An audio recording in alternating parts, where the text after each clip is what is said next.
Mystérieux. Ouh là là. Qu'est-ce que c'est? On ne sait pas. Mystère. Bonjour à tous et bienvenue dans le premier podcast des mystères mystérieux. Le premier épisode, c'est un podcast complètement amateur. Vous êtes en compagnie de Juliette qui est en duplex à 600 km de nous, à Toulouse. Grâce à la magie du montage, elle aura l'air d'être avec nous dans cette pièce. Ouh. Et Sandy, qui est en face de moi, qui me fait des signaux visuels. Ouais, non, elle est en train de danser. Je crois qu'elle est super excitée pour ce premier épisode. Donc aujourd'hui, premier épisode, l'objectif c'est de vous parler des mystères mystérieux. Oh là là, qu'est-ce que c'est ? Des mystères qui n'ont pas été résolus, des questions qu'on se pose encore aujourd'hui et qui concernent tous les domaines, autant de la pop culture que de la science, que des affaires non élucidées. Voilà. On est encore en rodage, donc on attendra voilà, vos avis sur ce que vous en avez pensé, ce qui a amélioré, tout ça. Et par contre, on s'était donné un mot d'ordre, les filles, c'était qu'on ne se disait pas le thème de nos rubriques à l'avance. Et on ne se disait pas non plus qui allait commencer à nous parler de son petit mystère. Et du coup, je désigne la première personne à parler de son mystère aujourd'hui. Ça va être Sandy. Non. Oui. Sauvée. Écoute, elle est excitée comme une puce, elle a les joues toutes rouges, elle est prête, elle fait le spectacle là depuis tout à l'heure. Le pestacle. Le pestacle. Et du coup, Sandy, donc tu vas nous parler de ton mystère en premier. Bonjour. Bonjour Sandy, mais qu'est-ce que c'est ? Je ne sais pas. Bon alors, effectivement, du coup, je me lance la première sur l'épisode number 1. Alors, moi, je vais vous parler, du coup, pour la première, du mystère du Crack Master. Oh mon Dieu, mais qu'est-ce que c'est ? Ça ne parle pas de drogue, ça parle en fait de Lost Media, ou médias perdus. En fait, c'est des médias qu'on sait qu'ils existent. Des gens ont pu le voir à la télé ou ont eu une preuve de leur existence par des screenshots ou des enregistrements.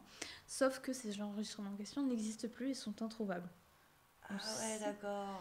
Tu vois, ça peut être par exemple une émission que tu as vue étant gosse, tu sais qu'elle existe, mais c'est impossible de savoir de retrouver des épisodes de cette émission. Il y a des gens qui ont des traumas comme ça, non ? Oui. Celui dont je voulais parler, c'est le court-métrage, le Crack Master. Ça va parler de drogue quand même, hein. T'as bien fait de mettre un disclaimer au début. Ça ne parle pas de drogue. Tout commence du coup en 2008 avec Jennifer Boone qui publie en fait sur un article de son blog, Jennifer Boone qui est illustratrice, qui publie sur son blog en fait un petit message où elle explique qu'elle a un traumatisme depuis qu'elle est jeune, où elle écrit « Un dessin animé de Sesame Street m'a terrifiée étant petite. Une petite fille regarde autour d'elle dans sa chambre, une voix chante. Les fissures sur le mur ressemblent à un chameau. Elle se transforme ensuite en une fissure chameau. La petite fille l'enfourche. Elle rencontre ensuite la fissure singe, la fissure poule, et enfin le Crack Monster. Il les menace, ils se défendent, et le Crack Monster finit par disparaître en détruisant le mur. Ce monstre m'a terrifiée pendant des années. J'étais persuadée qu'il allait apparaître dans ma chambre. Même les fissures normales me faisaient peur.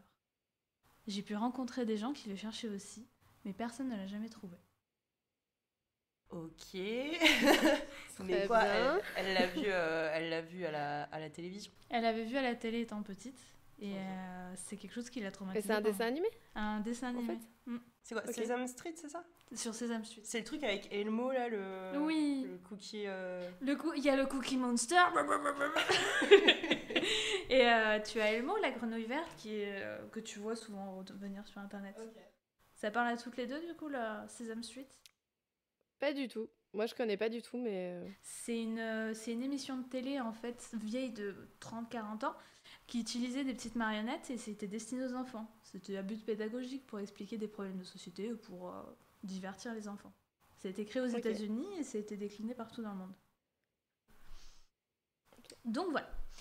On a Jennifer Bond qui poste cet article sur son blog, et à ça répond un certain John Harmon, qui est acteur de voix, je sais pas trop comment dire, tu sais, il fait des doublages en fait. Doubleur, merci. En fait, j'avais dans le mot voice actor. Doubleur, c'est bien aussi. Sandy la londonienne. Alors, du coup, John Harmon répond. Où est le crack monster ? Quelqu'un doit bien l'avoir quelque part. Je pense que j'ai besoin de le voir de nouveau pour enfin mettre ça derrière moi. J'ai pensé à ce clip tous les jours depuis les 30 dernières années. Je sais. Passe à autre chose. Ouais, franchement, le mec n'a pas de vie, quoi. Tous les jours, je me lève et je pense au crack monster. Oui. Bon, ça ne se voit pas, mais j'ai fait des air quotes aussi. Mais bon. C'est pas très radiophonique. Non, c'est pas très radiophonique. J'ai pu entendre des légendes urbaines concernant ce clip, comme quoi il a dû être supprimé et détruit parce qu'il créait de la détresse mentale. Je n'y crois pas, mais je suis persuadée qu'il doit y avoir une raison que ce soit le seul clip de Sesame Street qui ne peut être trouvé. Alors le mec n'y croit pas que ça crée de la détresse mentale, mais ça fait 30 ans qu'il cherche le crack monster. Oui, Ouais, c'est ça. le message est un peu dramatique. Lui-même est en détresse totale. C'est vrai.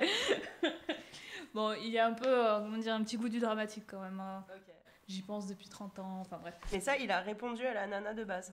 Oui, tu peux retrouver l'article en question, qui date Ok. de 2008, où tu as toutes les réponses et tout le fil en fait de ce qui s'est passé. D'accord. Il lui répond, voilà, et du coup ils échangent, et en fait il y a beaucoup de gens qui connaissent le Crack Monster ou Crack Master, et qui n'ont jamais pu retrouver le clip. Donc ce clip existe. Ça ressemble à une creepypasta, je suis d'accord. Est-ce que tu sais, du coup ça m'amène à expliquer ce que c'est une creepypasta. Tu sais ce que c'est toi Juliette ? Non. Une creepypasta, en fait, c'est une légende urbaine ou une histoire inventée que tu retrouves sur Internet, depuis le début d'Internet. Creepy, parce que c'est du mot anglais creepy qui veut dire ou effrayant, et pasta qui vient de l'anglais paste, copier-coller. Ça, en fait, c'est une histoire qu'on se raconte étant ado ou pour se faire peur. C'est comme les emails que tu recevais, là, que tu devais transmettre pour pas mourir. Ouais. Donc, Les chaînes infernales. voilà. Ça peut ressembler à une creepypasta, mais effectivement, Jennifer Bone aussi a pu échanger sur des chats.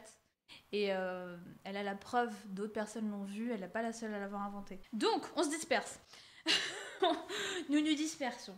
Nous revenons donc du coup. On a Jennifer Bone qui explique ce que c'est le Crack Monster ou Crack Master. T'as John Harmon qui dit « Oulala, ça m'a traumatisé, il faut absolument le retrouver. » Et en fait, John Harmon, qu'est-ce qu'il fait ?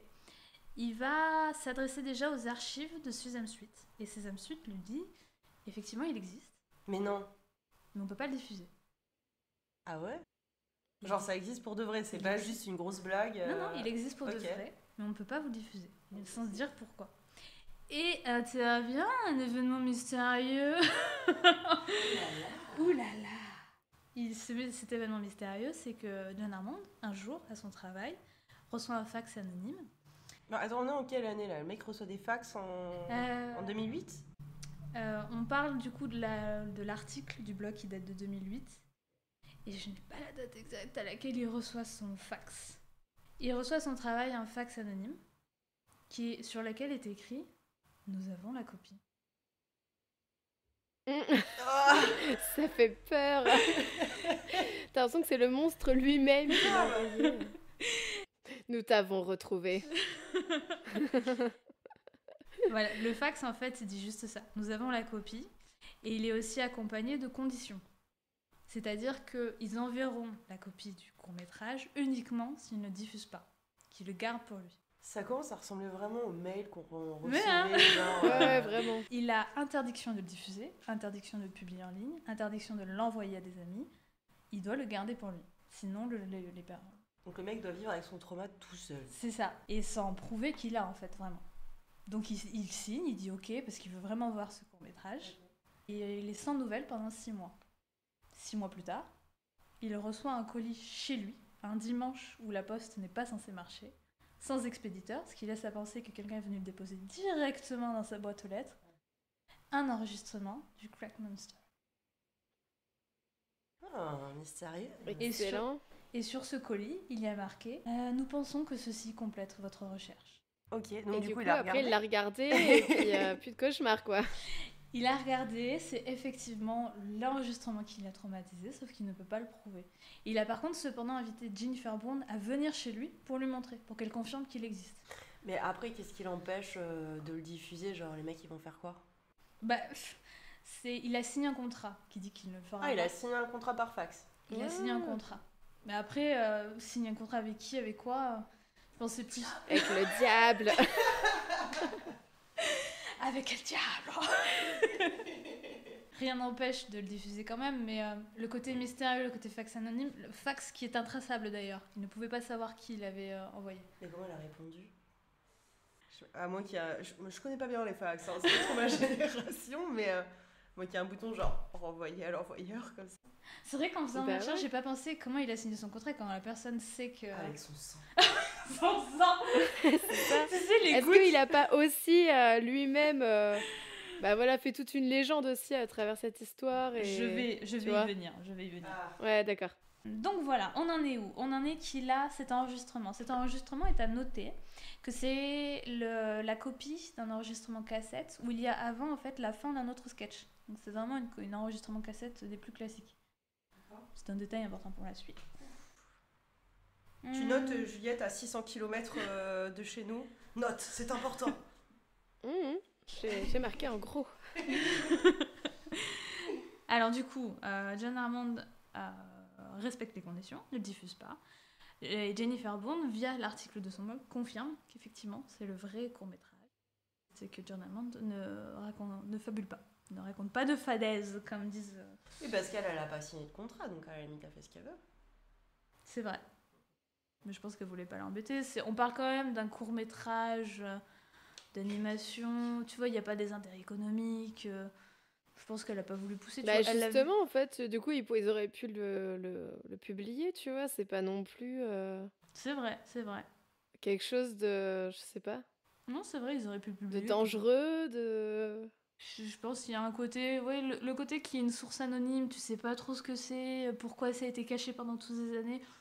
Voilà. Et puis peut-être qu'ils construisent un peu la légende autour de ça. Je C'est ne vrai sais- ça, pourquoi ça a été caché toutes ces années? Je vais y venir aussi, Oh là mais là. c'est pas... Trop de mystère. Dis donc. Tu vas pas assez vite. Trop de suspense. Intervient alors un autre personnage qui est Daniel Wilson, un des fondateurs du wiki Lost Media anglais, qui se met en quête d'une autre copie du court-métrage. Il contacte John Hammond pour dire écoute, diffuse-le, voilà, t'as ta copie, mets-la en ligne, y a pas de souci. Et John Hammond dit non, je ne la publierai pas en tout cas avant d'avoir publié un audio documentaire dessus. Daniel Wilson, le fondateur du Lost Media Wiki, souligne dans un post que c'est chelou parce qu'il a explicitement dit qu'il avait signé des conditions qui dit qu'il ne publierait pas, alors pourquoi attendre d'avoir fait un audio documentaire? Enfin, il y a un truc bizarre. Mais il cherche pas plus loin cette piste, il essaie d'en trouver une autre, il essaie de trouver par lui-même une autre copie. Il creuse d'abord et va voir du côté des pistes qui disaient que c'était peut-être l'animateur Andy Lotti qui a pu travailler sur les Schtroumpfs ou Alvin et les Chipmunks. Mais ce dernier, l'illustrateur, dit que c'est pas lui. Et d'ailleurs, il répond par une lettre disant « Je me souviens pas avoir travaillé dessus ». Et il signe avec un super dessin de Scooby-Doo qui fait « Donc c'est pas lui, ce n'est pas ce dessinateur. J'ai pas compris le rapport avec Scooby-Doo. Ouais, moi non plus, j'ai pas compris. Non, c'est juste qu'il répond aux questions de Daniel Wilson par une lettre qu'il signe avec un super dessin de Scooby-Doo. Ah, d'accord. Pardon, Et c'est le dessinateur de Scooby-Doo? Du coup, ce détail n'a aucun intérêt. C'est très très mystérieux. Je pense que là on est sur du multi-réflexionnel. Elle nous induit en erreur, la Sandy. Là. Ah oui. non, Mais en mais fait, c'est je crois que le but de l'émission, c'est de résoudre le mystère Sandy. Je continue. Du coup, Daniel Wilson s'adresse aussi aux archives de Sesame Street qui lui reconfirment que ce court-métrage existe bien et lui explique toujours pas pourquoi il ne diffuse pas.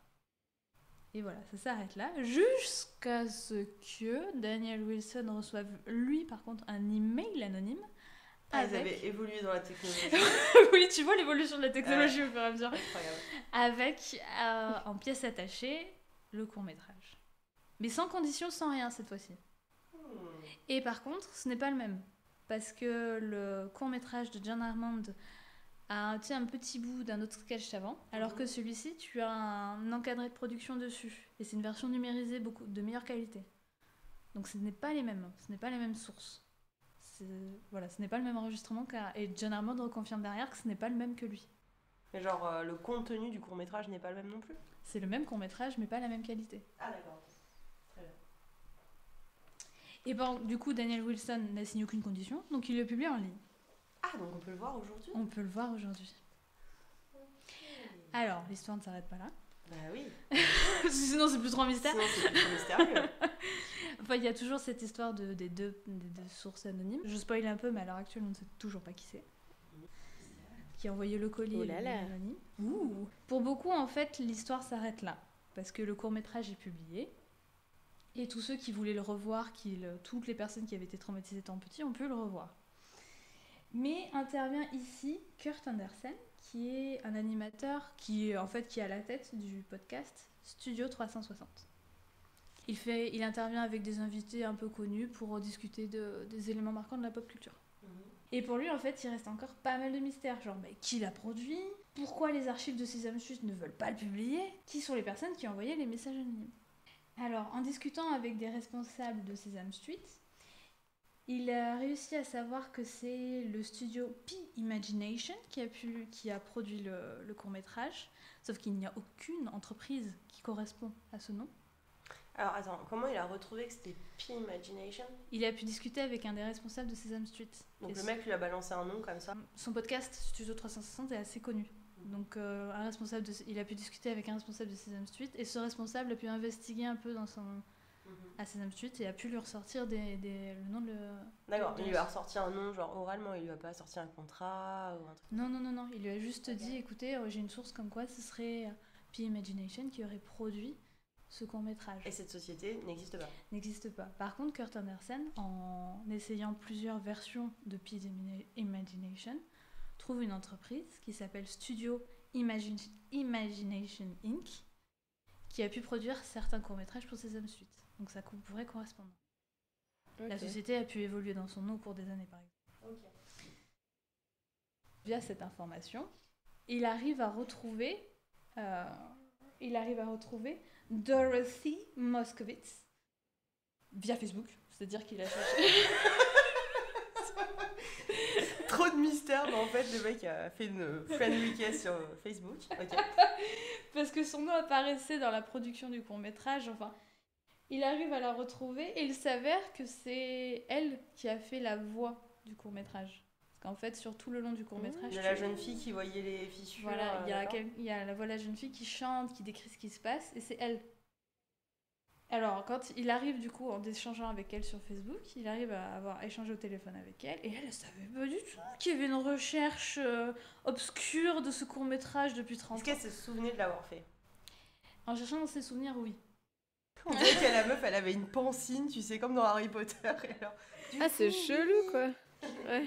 Elle s'en souvenait, mais elle se souvient pas de tout, parce qu'on parle d'un enregistrement. La société de production, Imagination Inc., quand ils ont fait cet enregistrement, c'était à San Francisco dans les années 70. Donc, tu te situes le contexte. Donc, quoi. Voilà. Ok. Elle-même, à l'époque... On comprend mieux. Elle-même, à l'époque, était membre de plusieurs groupes à San Francisco dans les années 70 et chantait sur plusieurs groupes. Donc, des groupes musicaux. On peut imaginer le contexte, encore une fois. Elle avait été embauchée, en fait, un petit job comme ça pour faire la voix de ce court-métrage. T'imagines, tu vas bosser sous psylo, quoi. Un petit peu. Elle souligne, par contre, de ce qu'elle se souvient, c'était un des enregistrements les plus chelous auxquels elle ait pu participer. Parce que, à part l'animation, rien n'était préparé. Enfin, tu avais le texte qui devait devenir les personnages, mais ni la musique, ni le chant, ni les arrangements, rien n'était fait. Ils devaient tout faire. Donc quoi, elle a improvisé en fait Ouais, elle et les musiciens ont dû improviser le chant et la musique. Je comprends pas, les hippies sont censés être un peu sympas, quoi. Pas du tout traumatiser des enfants. Après, encore une fois, j'ai pu regarder quelques dessins animés de l'époque, de la même époque que le Crack Monster, et c'est plus du tout... Enfin, ils faisaient des choses creepy sans s'en rendre compte que il n'y avait pas comme maintenant une sélection de ce que tu vas dire ou ce que tu vas montrer aux enfants. Il y a des choses qui ont traumatisé les gens parce qu'il y avait une plus grande, je pense, une plus grande liberté de création. Donc des fois, je sais pas. Ouais, c'était peut-être moins. Aujourd'hui, c'est très scindé.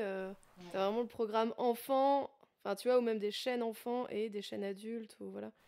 Peut-être qu'avant, c'était moins. C'était un peu noyé dans tout. Parce qu'il y avait très peu de chaînes et très peu. Ouais.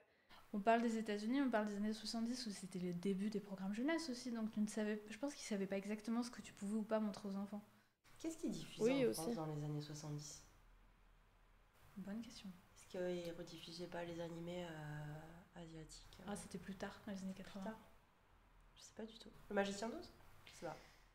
Je crois que c'était le début des cartoons américains, tu sais, où c'était des animations toutes pourries, où c'était même pas des animations. Ah oui, Tom et Jerry, ou ce genre de trucs. Ah oui. Non. Je demande à ce qu'on me confirme parce que je pourrais pas dire avec exactitude. Bah, écoutez, si vous êtes spécialiste d'animation des années 70, n'hésitez pas. On vous attend. Apprenez-nous tout. En ce qui concerne pourquoi ça n'a jamais été diffusé, pourquoi les archives de Sesame Street refusent de le publier, ce ne sont que des hypothèses et rien n'a été confirmé.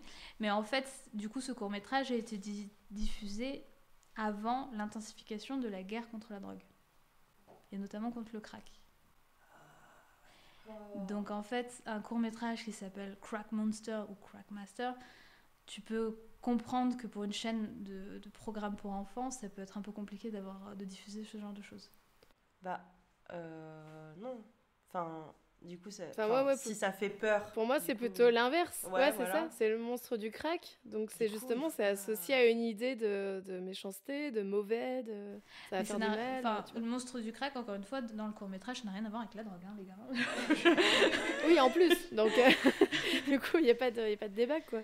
Bon, on peut imaginer, après c'est les années 80, enfin je veux dire là c'est les années 70, mais la guerre contre la drogue s'est beaucoup intensifiée dans les années 80 et je pense qu'ils ont dû prendre aucun risque en mode non, il n'existe pas ce truc, on le diffuse pas, c'est pas... Mais pourquoi ça a trauma des enfants ? Quand tu le regardes maintenant, ça n'a rien de traumatisant. Par contre, il faut que tu te resitues à l'époque, devant des enfants de 6 ans qui se mettent devant leur programme jeunesse et t'as ça qui arrive d'un coup, je peux comprendre que ça puisse être traumatisant. T'as pas mal de gens maintenant qui ont été traumatisés, ou même avant, qui ont été traumatisés par des trucs, mais parce que c'est hors d'un contexte. Là, tu vois, tu regardes Sesame Street, c'est beaucoup de marionnettes, c'est mignon, et d'un coup, t'as un court-métrage comme ça, tu dis « wow !» Je peux comprendre que pour des jeunes enfants, ça puisse être traumatisant. Ok. Et donc, qui a diffusé aujourd'hui sur le... Tu me disais, tu pouvais le voir sur le web. Qui a diffusé cette vidéo ? Alors, du coup, c'est Daniel Wilson, quand il a publié la version numérique, quand il a reçu son email, il l'a posté sur YouTube. Par contre, on ne sait toujours pas qui les a envoyés. Un mystère. Ok. Merci, c'était très sympathique. Bah après, en soi, c'est pas un grand événement d'histoire, mais je trouve que la notion des lost media est super intéressante parce qu'il va y en avoir de plus en plus, je pense, de lost media. Nous-mêmes, je pense qu'on a tous, tu sais, un programme qu'on a vu étant gosse ou qu'on a vu au détour d'internet, qu'on n'arrive plus à retrouver. Et je trouve ça fascinant, en fait, le fait qu'il y ait des choses qui sont là. On sait qu'elles existent, mais c'est impossible de les retrouver. Ouais, moi, j'avais essayé de retrouver un dessin animé comme ça de mon enfance, que j'avais vu une fois à la télé. Ouais. Et je l'ai vu plusieurs années parce que je l'avais enregistré quand il était passé à la télé. On l'avait enregistré sur cassette. Et c'était l'histoire d'un petit Esquimau qui faisait le tour du monde pour récupérer les couleurs. Un peu partout. C'était hyper chou, c'était hyper coloré, hyper poétique. C'était super mignon. Et en fait, quand je suis devenue ado, j'ai essayé de le retrouver sur Internet. Et aucune trace, quoi. J'ai jamais retrouvé, j'arrive pas à retrouver le nom du personnage ou tu vois, des détails qui auraient pu m'aider. Et voilà.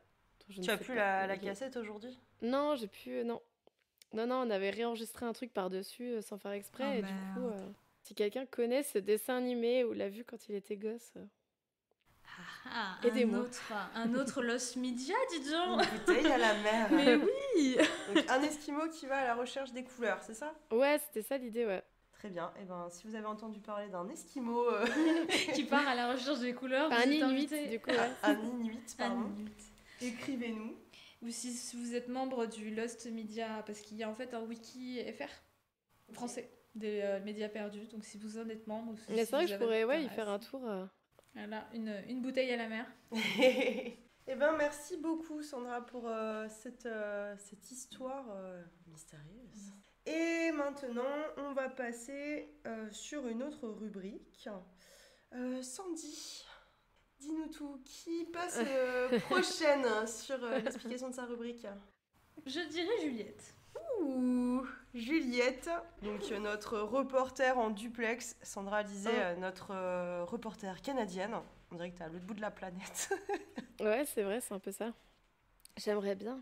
Donc, du coup, moi, je vais parler de toute autre chose. Oui.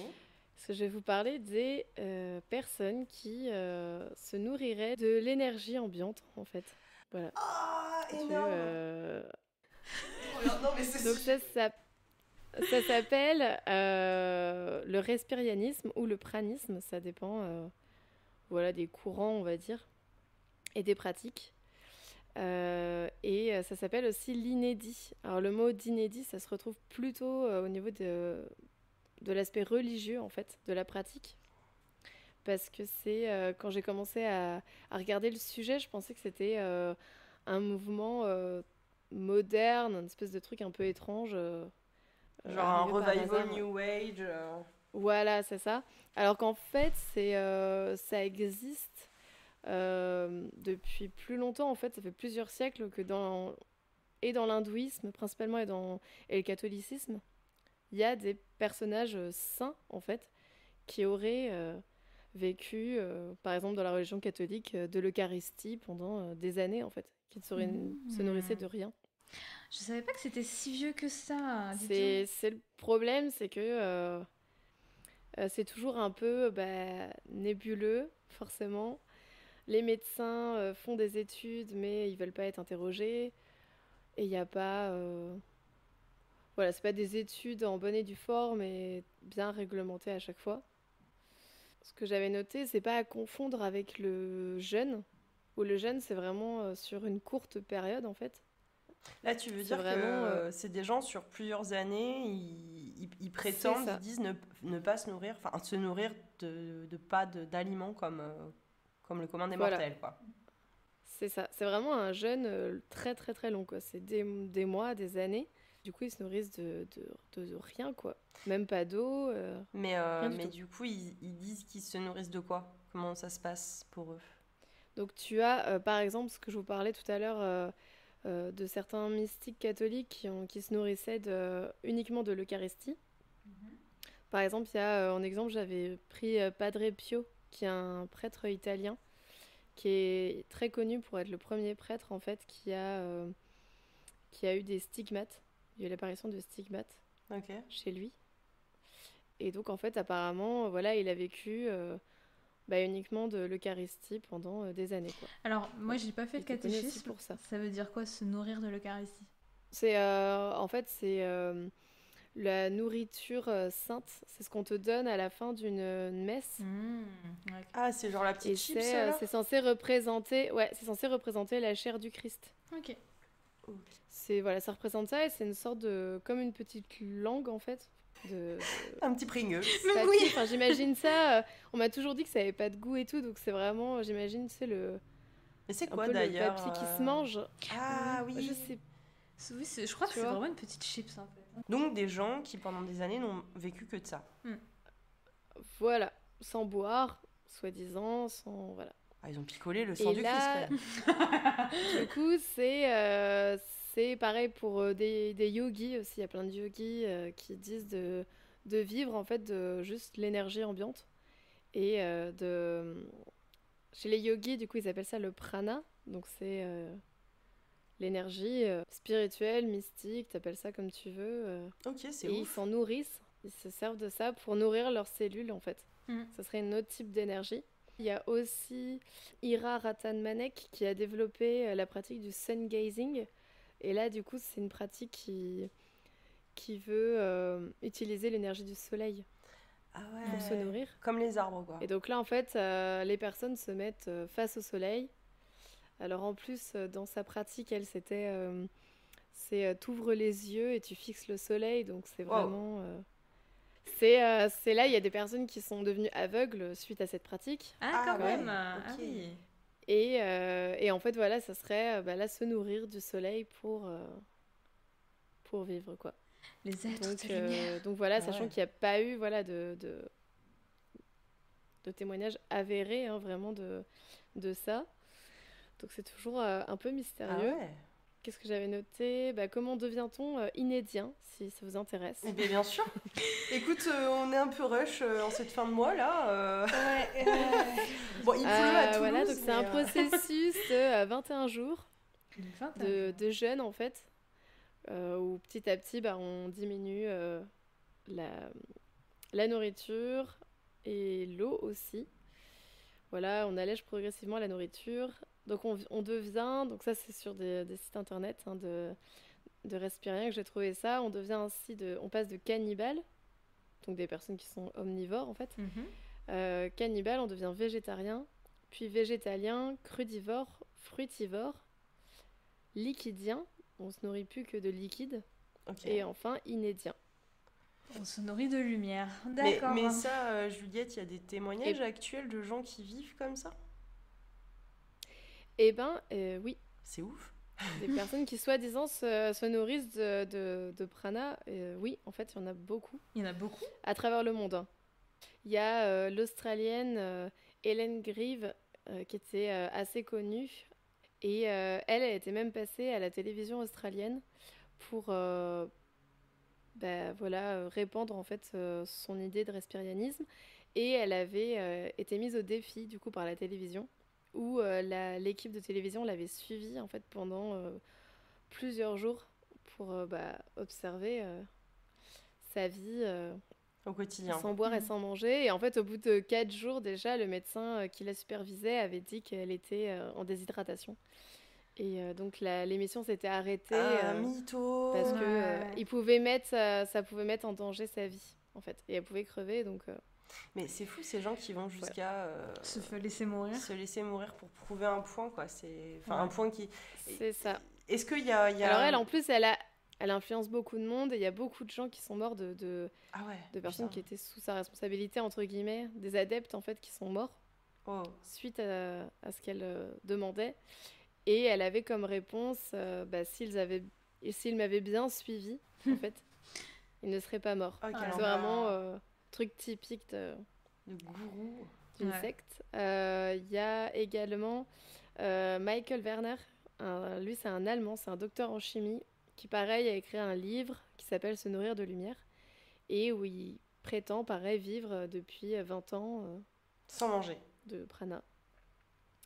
Exemple plus récent et plus proche, à Nantes. Il y a deux personnes qui s'appellent Isabelle Hercelin et Henri Montfort, qui eux, pareil, depuis 10-15 ans, se nourriraient exclusivement de prana. Donc j'ai été voir un peu des vidéos de leurs témoignages. Et c'est fascinant, franchement. Plus je regardais et plus je me disais, ouais, allez. Pourquoi pas? Faut faire des économies. Mais oui. Parce que c'est vrai qu'à chaque fois, c'est des personnes très... tu vois, t'as l'impression que... Ils sont apaisés, tout va bien. Ah, tu m'étonnes, ils sont défoncés, les mecs. Ils ont zéro apport nutritionnel. Tu planes. En fait, ils n'ont aucune énergie.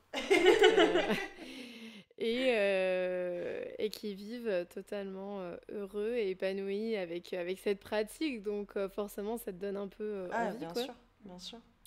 Ma question, c'est quoi le but? Est-ce qu'il y a une ascension spirituelle, une promesse, je sais pas, de l'au-delà, un truc comme ça?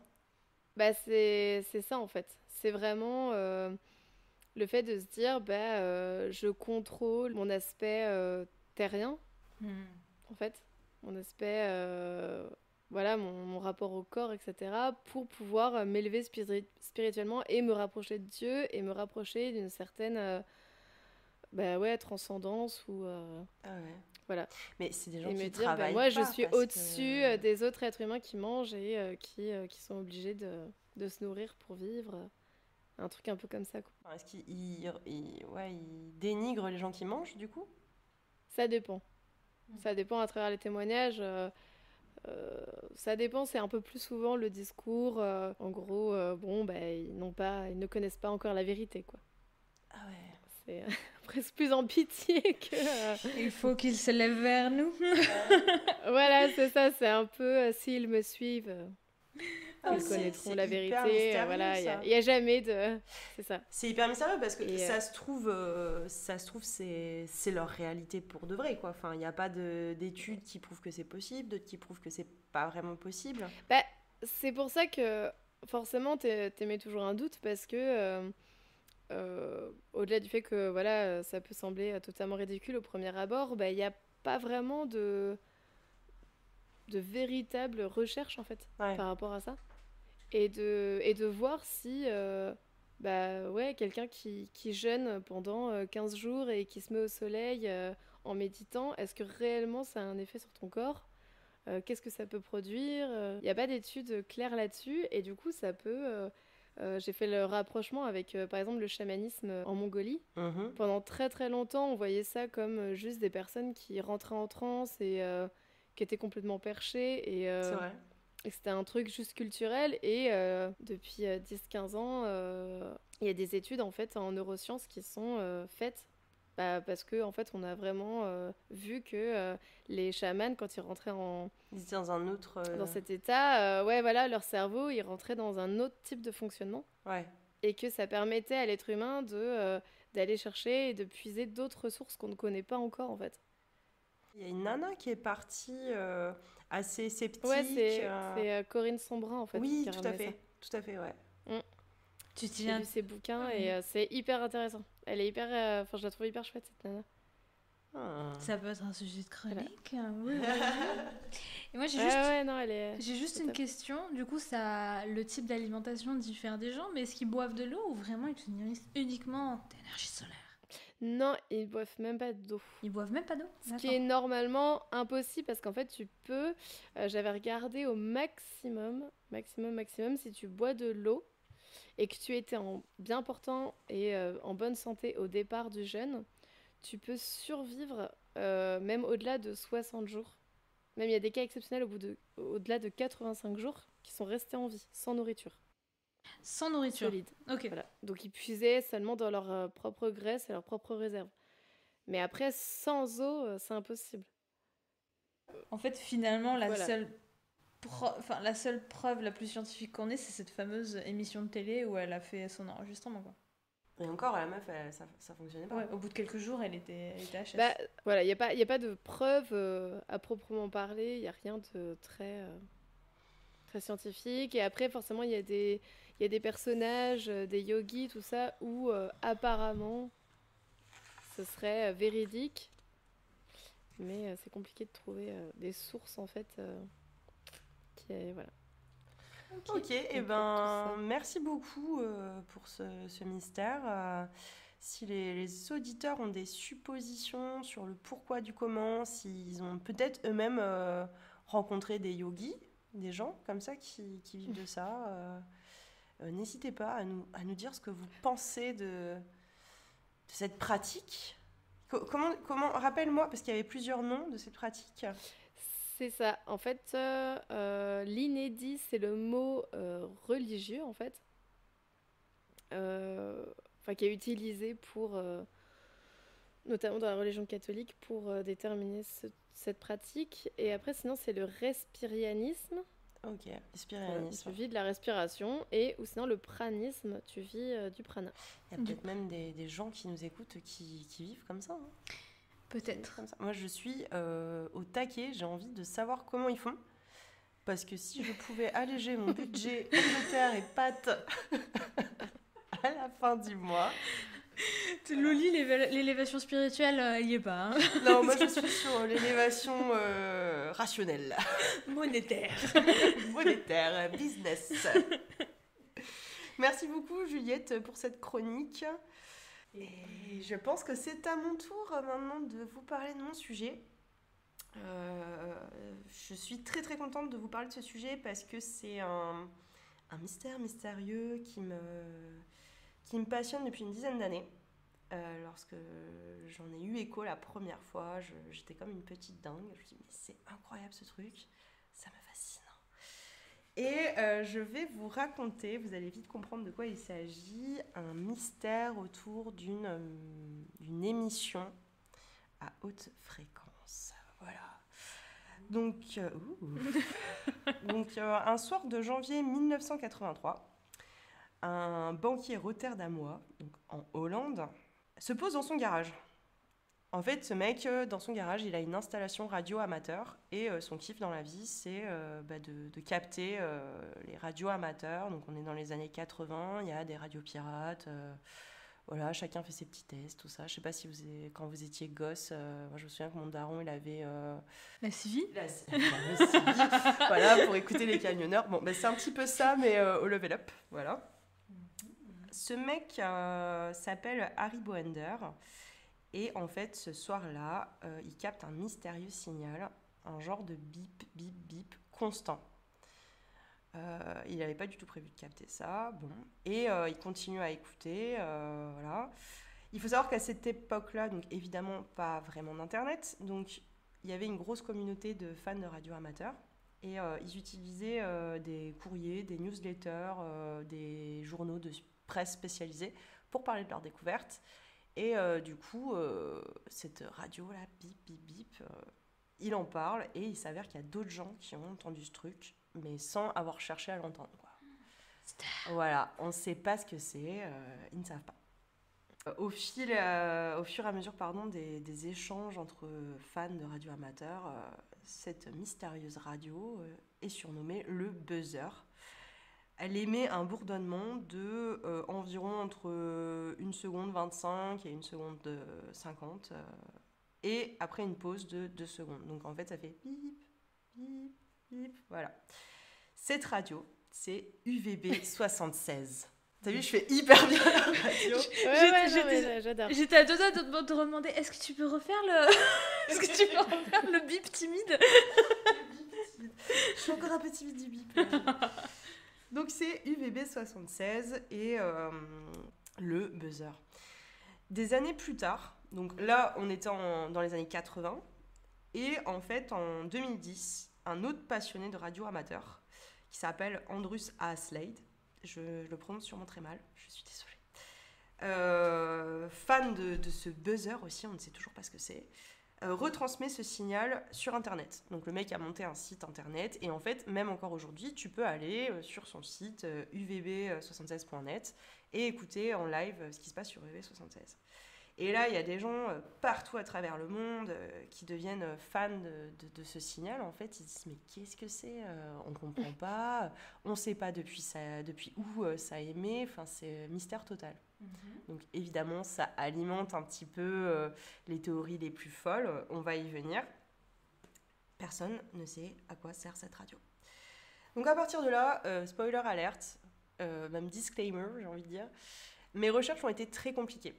Parce que à partir du moment où ça a été mis sur Internet, en fait, t'as une armée de trolls qui ont dit « Ah ouais, non mais moi je sais, ça sert à ça, ça sert à ça ». Il y a eu des suppositions folles. Au niveau des dates, j'ai eu beaucoup de difficultés à trouver des sources vérifiables. Tout simplement parce que c'est pas quelque chose qui nous vient de pays anglophones, donc c'est traduit de langue étrangère, donc des fois les traductions sont approximatives. Donc je vais essayer au mieux de vous raconter cette histoire, mais à prendre avec des pincettes. Voilà. Donc avant 1990, cette radio faisait un son court et un son aigu toutes les 2 secondes.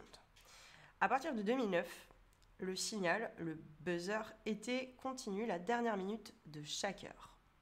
Et en 2010, donc là, quand même, on est passé de 1983 à 2010. Le truc continue d'émettre, on ne sait pas pourquoi. De sans arrêt depuis les années 80. Ouais, il y a eu quelques interruptions, on va y venir, mais...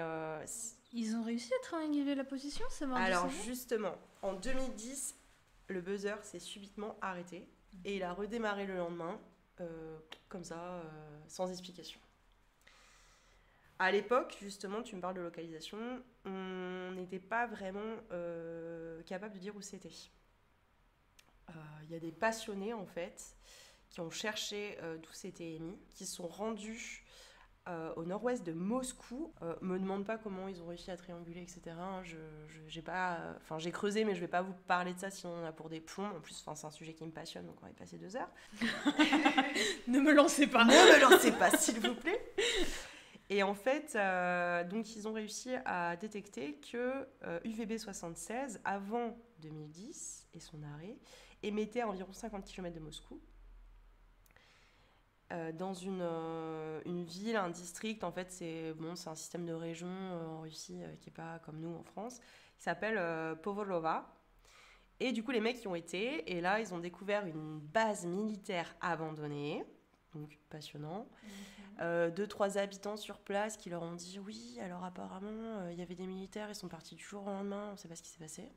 Et les mecs parlaient pas trop, tu vois. Et du coup, les urbexers ont pris des photographies et ont trouvé des preuves comme quoi c'était bien là qu'émettait cette station mystérieuse. Alors, ils ont trouvé apparemment des registres, des plaques, mais pas en fait d'explications sur le but. Et ça peut pas être un message pour des extraterrestres. Voilà. Ouais. Alors, parce ça fait partie des il y a suppositions. beaucoup de... Ouais, il y a... Je sais qu'il y a eu des signaux radio, des messages qui sont envoyés comme ça dans... Ouais. Des Voilà, capsules, ouais. en essayant, voilà, en espérant que ça soit capté par autre chose et puis qu'on ait un retour, quoi. Tout à Ça fait. peut être ça. Si c'était en continu. Tout à fait. Ça a d'ailleurs alimenté beaucoup de films de science-fiction, de bouquins, mais effectivement, il y a eu, là j'ai pas de date en tête, mais il y a eu déjà effectivement, comme tu dis, des signaux envoyés dans l'espace avec des tablettes décrivant les humains. Coucou, on est sympa. On est sympa. On est sympa, soyez copains. On est beau. Regardez comme on est beau gosse sur la gravure de la tablette. Waouh. Donc voilà, les urbexers ont pris des photographies. Donc ces photos, tout le monde peut y accéder aujourd'hui. C'est sur un album Flickr. Je mettrai le lien en description du podcast. Mais ils ont trouvé l'usine, ils ont trouvé la source du son. Alors non, parce qu'en fait, ils avaient déménagé les personnes qui émettaient ce son. Donc en fait, ils ont trouvé la base militaire abandonnée. Ils sont rentrés dedans malgré le fait que c'était interdit. Et en fait, par rapport aux machines et aux dispositifs qui avaient été laissés sur place et 2-3 papiers, des registres, ils ont pu dire qu'effectivement c'était là. Ouais, tout à fait. D'accord. Après cet arrêt brutal en 2010, donc après le déménagement, la station a émis le lendemain. De là, elle a changé d'indicatif. En fait, comment expliquer ça ? Les stations de radio qui émettent, elles ont des indicatifs.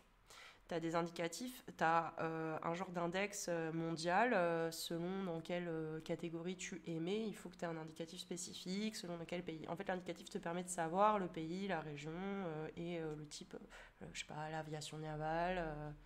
L'aviation navale, c'est possible ? Non. Les avions sur l'eau. Oui, il y a bien des hydravions. Enfin des... Voilà. Voilà. Exactement. Des hydravions. Des hydravions, tout ça. Les amateurs, le parachutisme, enfin voilà, tout ça. Et comment on connaissait l'indicatif de base, UVB 76 ? C'est tout simplement parce qu'en fait, en 97, il y a eu un message de diffusé sur cette radio. Donc, des bips et d'un coup, un message. Et en fait, avant de diffuser un message, il disait toujours l'indicatif, donc UVB 76. Ensuite, tu avais une suite de nombres, un nom de code et de nouveau une suite de nombres. Et après 2010, quand ils ont continué à diffuser des messages, là, l'indicatif avait changé. Donc, c'était devenu MDZB et après, en 2015, ça a encore changé. Donc, le premier message en 97, ouais, c'est ça. C'était Ya UVB 76. Je vous le fais mix russe-français parce que je ne parle plus russe. Ya UVB 76. Donc ici, je suis UVB 76. 180 08 Boromal. 7427 9914. Boris, Roman, Olga, Michal, Anna, Larissa. 75 27 9914.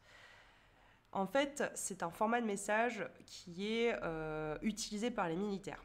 On appelle ça un format monolithe. Donc en fait, tu donnes ton indicatif, tu donnes une suite de chiffres qui peut correspondre à quelque chose. Un message codé, un peu comme nous en France, on a Charlie, Tango, Alpha, là, et après tu redis les chiffres. À partir de ce message en 97, déjà les gens se posaient la question, tu parlais tout à l'heure d'un signal pour les extraterrestres, les gens étaient plus sur un truc militaire inconnu, quoi.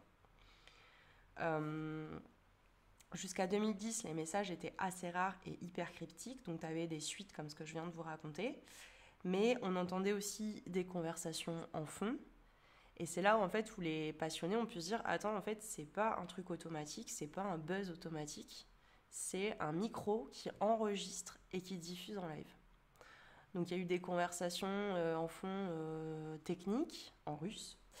Et un jour, en 97 toujours, le buzz a cessé de fonctionner. Et d'un coup, on a entendu des sons complètement fous, un extrait du Lac des Cygnes, une voix féminine qui faisait un compte à rebours.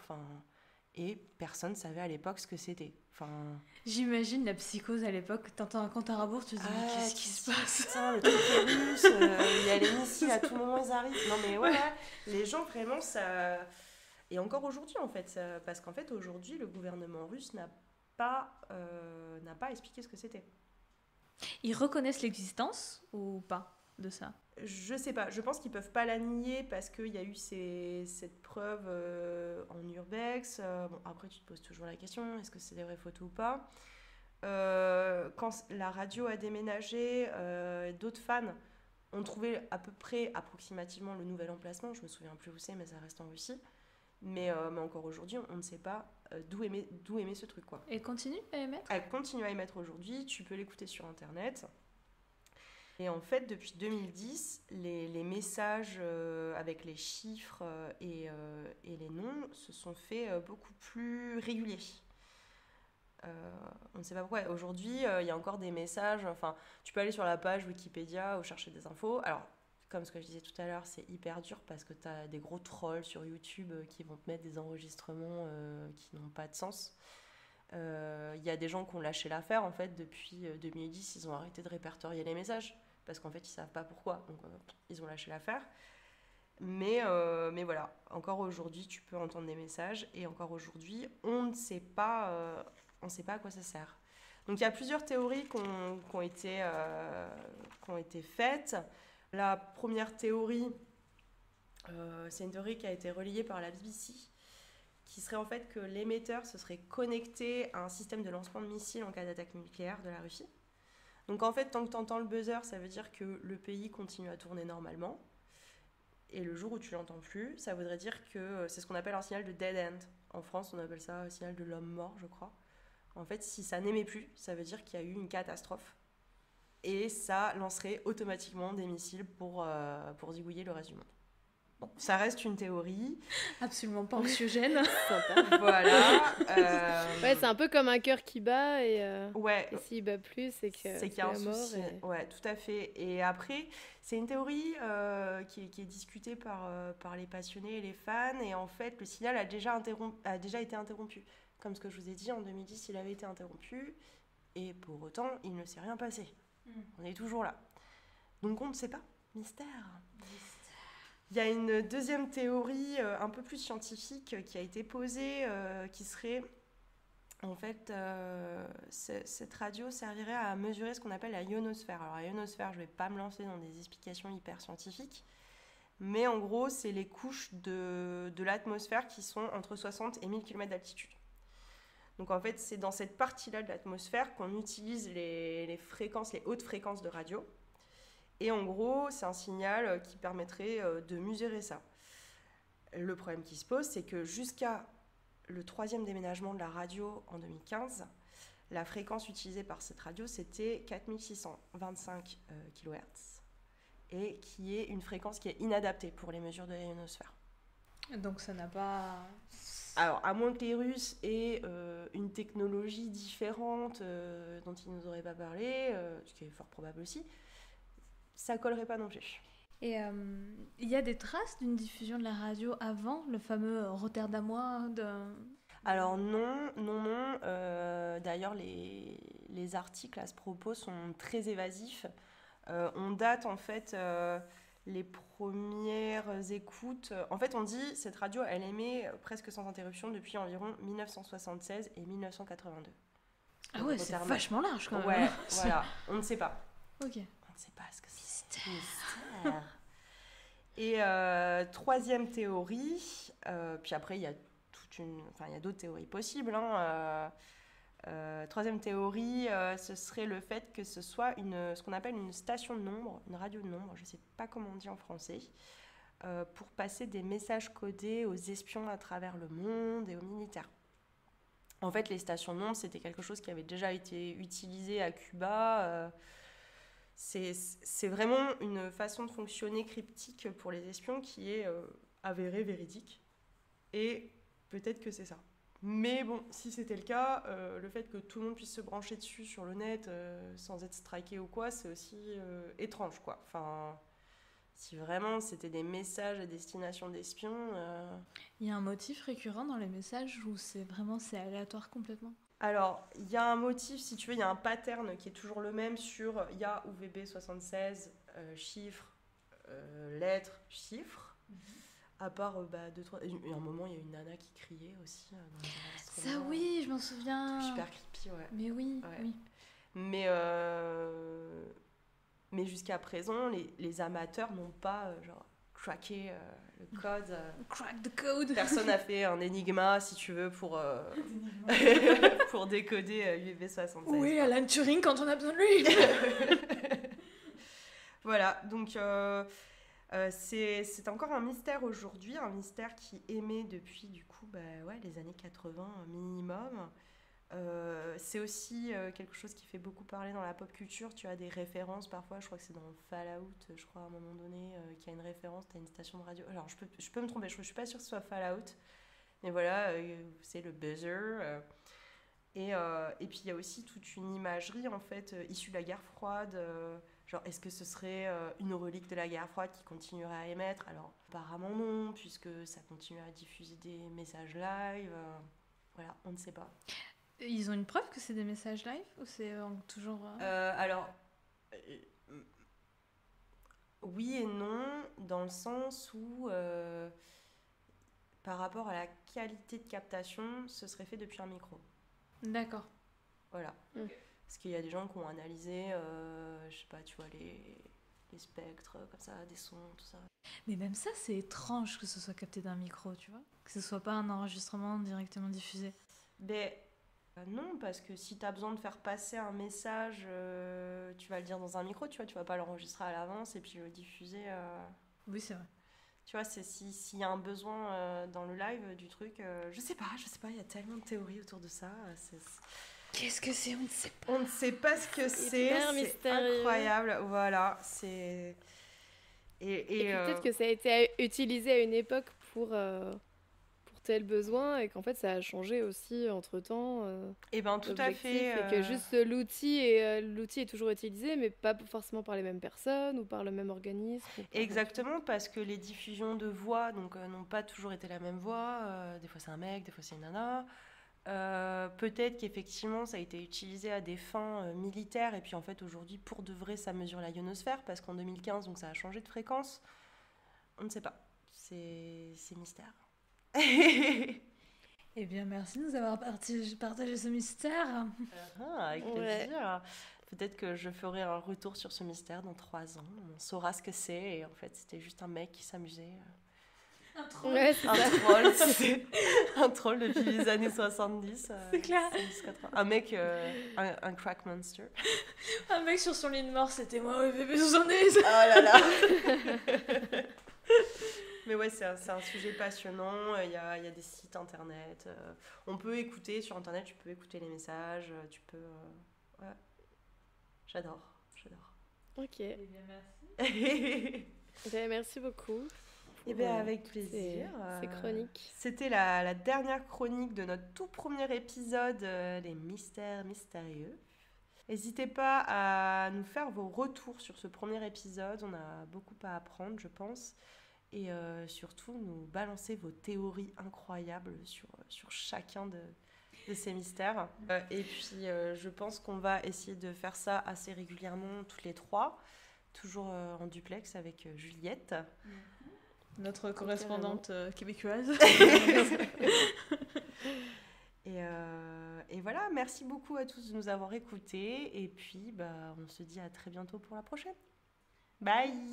Bye bye.